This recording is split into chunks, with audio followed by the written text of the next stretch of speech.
जय गुरुजी वीडियो को लाइक कीजिए, चैनल को सब्सक्राइब कीजिए और बेल आइकन को प्रेस कर दीजिए ताकि आपको लेटेस्ट वीडियो के अपडेट्स मिलते रहे। अपने माता पिता की सेवा करना गुरुजी की सेवा करने के बराबर है। जय गुरुजी।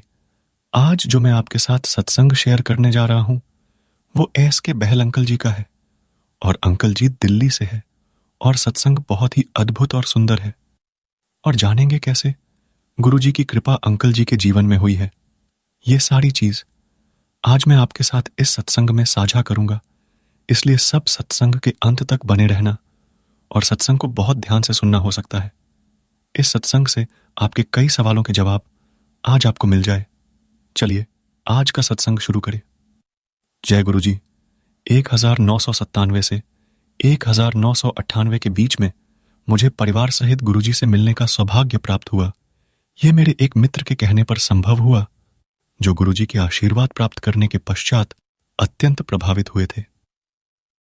इस अवधि में मेरी पत्नी नीता हृदय रोग से पीड़ित रही थी।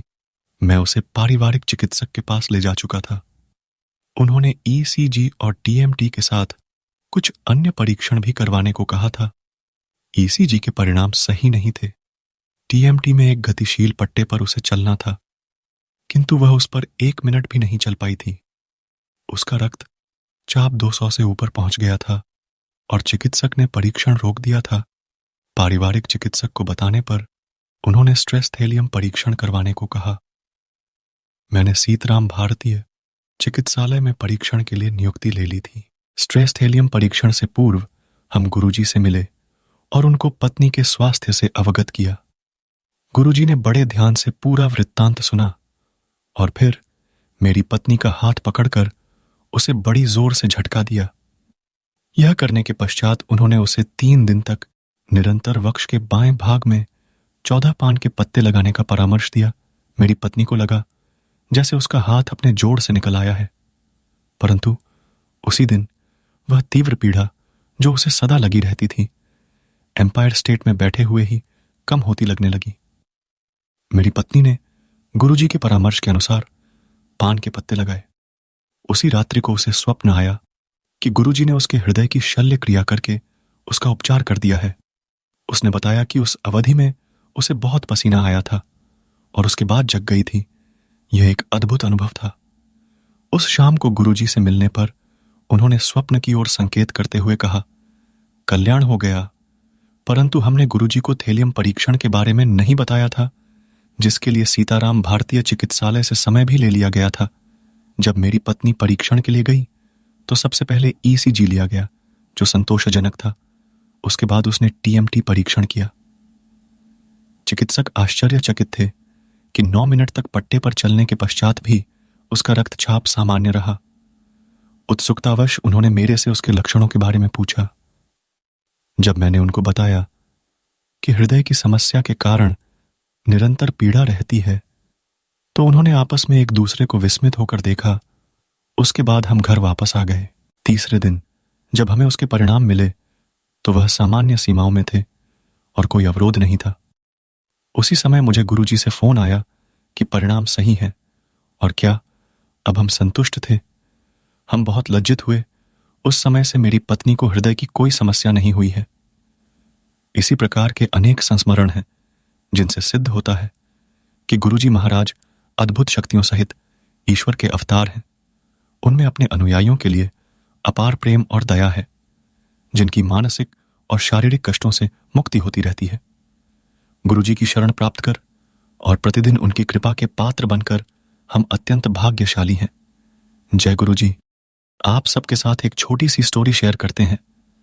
स्टोरी का शीर्षक है हमें जो चाहिए वो कब मिलेगा। बहुत ध्यान से सुनना। आप सब इस स्टोरी को एक बच्चा अपनी मां के साथ दुकान पर शॉपिंग करने गया। दुकानदार ने उसकी मासूमियत देखकर उसके सामने टॉफी का एक डिब्बा खोलकर कहा, ये लो बेटा, टॉफियां ले लो। लेकिन उस बच्चे ने टॉफियां लेने से मना कर दिया। दुकानदार को लगा कि बच्चा टॉफियां लेने से डर रहा है, तो वो खुद अपने हाथ से टॉफियां निकालकर उस बच्चे को देने लगा। इस बार बच्चे ने जल्दी से वो टॉफियां ले ली और अपनी जेब में डाल ली। वापस आते हुए उसकी मां ने पूछा, जब अंकल तुम्हारे सामने डिब्बा खोलकर टॉफियां दे रहे थे तब तुमने नहीं ली, और जब उन्होंने अपने हाथों से दी तो ले ली। ऐसा क्यों? तब उस बच्चे ने बहुत खूबसूरत जवाब दिया, मां, मेरे हाथ छोटे छोटे हैं। अगर मैं टॉफियां लेता तो 2 या 3 टॉफियां ही आती, जबकि अंकल के हाथ बड़े हैं, इसलिए मुझे बहुत सारी टॉफियां मिल गईं। जिंदगी की सीख जो हमें इस स्टोरी से मिलती है, यह स्टोरी हमें सिखाती है कि इस लाइफ में जब भगवान हमें कुछ देता है तो वह अपनी मर्जी से देता है, और वह हमारी सोच से परे होता है। हमें हमेशा उसकी मर्जी में खुश रहना चाहिए। क्या पता वह किसी दिन हमें पूरा समुद्र देना चाहता हो और हम हाथ में चम्मच लेकर खड़े हों।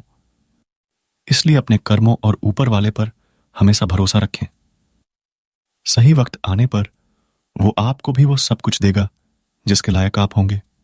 अपनी जिंदगी में किसी चीज के खो जाने या ना मिल पाने का गम कभी ना करें, क्योंकि हमें ऊपर वाला वही देता है जो हमारे लिए सही होता है। जय गुरु जी। संगत जी, अगर आपको आज का सत्संग अच्छा लगा हो तो आप इस सत्संग को और संगत के साथ जरूर साझा करें, जिससे वो भी महाराज का दिव्य आशीर्वाद प्राप्त कर सके। जय गुरु जी।